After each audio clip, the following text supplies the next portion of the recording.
In January this year, I installed this Magnaclean Professional 2 filter onto my central heating system. And in today's video, I'm going to be looking at what it's filtered out of the system in the last 6 months, how effective it's been, and whether it's something that DIYers like you and myself should be installing on our own systems.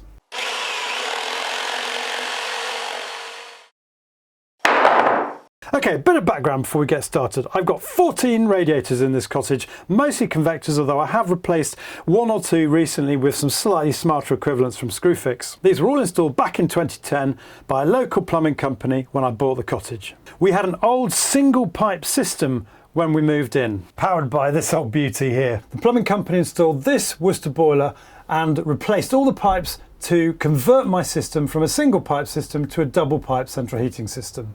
And they changed the old open vented system to a sealed pressurized system, which has a boiler, hot water feed tank in the roof, hot water storage tank in the bathroom, and these 2 port valves to divert the hot water between the hot water storage tank or the central heating system, depending on whether I want hot water or heat. But why am I telling you all this background? Well, simply because if you want to do any work to your system, whether it's moving radiators or installing one of these, you need to know how your system functions. On a very simple level, if you put one of these in or service it or move a radiator, you're taking water out of the system.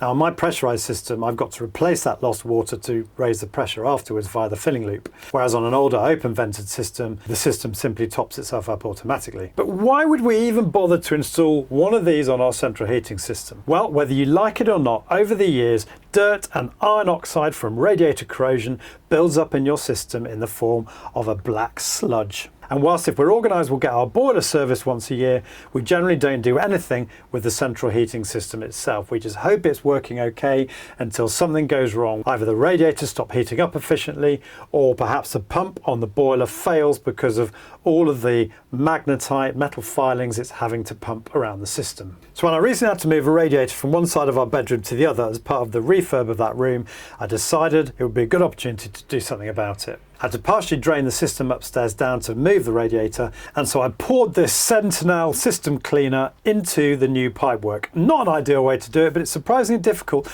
to get this stuff into your central heating system unless you've got one of these, which we'll come on to in a bit.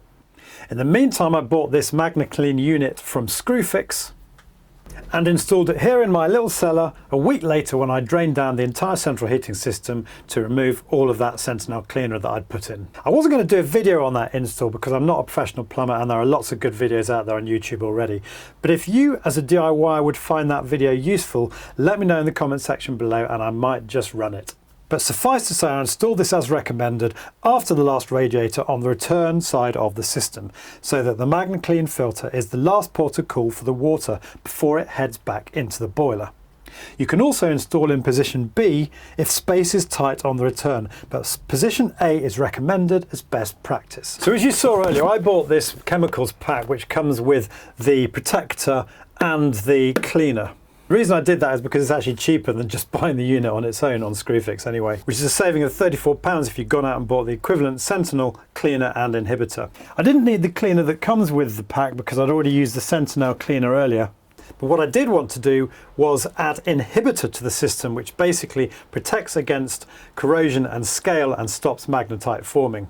And with the Magnaclean now installed, the empty unit provides a fantastic dosing pot to pour the inhibitor into. Remember how tricky it was earlier for me to pour the cleaner into the pipes. So I'm now going to show you just how easy it is for us DIYers to service one of these units. And it'll be really interesting to see how much magnetite it's pulled out of the system over the last 6 months, given the levels that I've gone to clean and inhibit the system first. Now, servicing this system is very straightforward and is definitely something that us DIYers can take on ourselves. I'll post a link in the description below the video to the AD brochure, which contains step-by-step instructions on both how to install and also service the filter.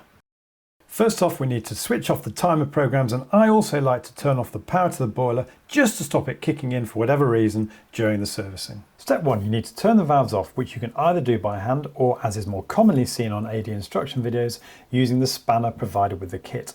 Then, to release the pressure in the filter, you need to open the vent on the top of the unit with a radiator bleed key, or if you haven't got one, you can use a flathead screwdriver. Step 2. Using the same spanner, we can now open the drain on the bottom of the filter to let the water out into a bucket or other receptacle below. Step 3. Using the larger wrench that comes in the kit, you can then unscrew the top of the filter to increase the flow rate of the water as it drains out. Step 4. It's a good idea at this point, though not essential, to replace the drain plug, making sure that you don't over tighten it. At this point we've got two options. We can either service the unit where it is here, or using the quick release trigger that comes with this particular Magnaclean Professional 2, we can remove the unit and service it somewhere more convenient, which is great if you've had to install the unit in a really tight space, but it's also really good if you want to flush your system using the Magnaclean's System Flush, more on which in a bit. Now hopefully you can see this red wheel which you lock against the canister when you're installing the unit. I'm now going to unlock the red wheel by turning it clockwise so that it's away from the canister, and then I'm going to pull this whole unit towards me and hopefully it should just slide off like that. What a fantastic piece of engineering. Great thing about this model of the Magnaclean is it has this plastic sleeve that can be removed from the central magnetic core, which makes cleaning obviously a lot easier. But this is the bit I'm really interested in, because on one hand we've got very clear shards of metal that have presumably flaked off the inside of the radiator, as well as the sludge you more typically see in Magnaclean videos online. So should I be pleased that the Magnaclean is filtering all of this magnetite out of my central heating system, or should I be disappointed that after a full, clean, drain down and application of the inhibitor, there's still so much stuff circulating around? Well, certainly if you believe what adey say on their official instruction video, they reckon on every 12-month service, the filter should look absolutely spotless like this. Personally, it would have been nice to have had it a bit cleaner, but I think having it as spotless as adey suggests it should be is a bit unrealistic. I suspect the filter would have looked a lot worse had I not cleaned and drained it down and treated with the inhibitor. But what this shows is there's still a lot of residual magnetite circulating around the system. As you can see here, when I inspected the filter again 3 days after and then 7 days after I first opened it up in the course of doing this video. 2 points I think should be made here. The first one is I probably didn't put enough inhibitor in the first place. adey state that the MC1 inhibitor is good for 15 single panel radiators, whereas my system, as we know, has 14 double panel radiators. So I should probably dose it again with another bottle of the inhibitor. And don't forget that when you get your boiler serviced each year, if you can find a plumber, a heating engineer who's prepared to service your central heating system as well, they can actually test the levels of inhibitor in the system and top it up if it's too low. The second point I should make is that whilst I drained the system down, this isn't as effective as a power flush or perhaps the slightly less aggressive but still brilliant cleanse that you get with the Magnaclean's system. For a brilliant demonstration of how the Magnaclean works, check out James's video at Plumber Parts, which I'll include a link to in the description below this video. Not only does he give the system a full flush through, but he also has a heat sensor and agitates every single radiator, where he could tell on the sensor that there was corroded residue in the radiator itself. A quick burst with the agitator on his SDS drill and the residue was removed, removing those cold spots on the radiator in question.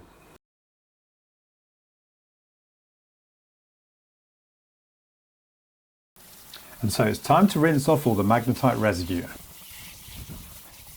As I dunk the magnet in the bucket, it's already pulling magnetite out of the water again. Now, there are two other points on this filter that need looking at and cleaning for the sake of completeness. The first one is this little compartment in here. And the second one, which a lot of people might forget about, is this compartment here. And both of these want to be given a good rinse before you put the unit back together.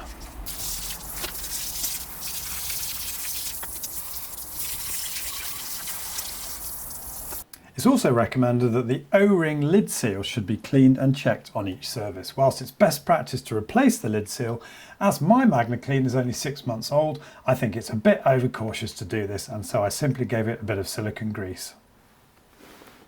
All that remained was to reconnect the filter to the central heating system, making sure we've got this on the right way around. It's back onto the system, not forgetting to lock the red wheel against the canister. Hand tightening the lid before giving it a final quarter turn with the wrench that came with the kit. And we're on to the final step. Turn the valves on, which I was saying you could do by hand or by using the spanner. You can hear the water flooding back in. And now I've just simply got to open the vent to bleed the filter.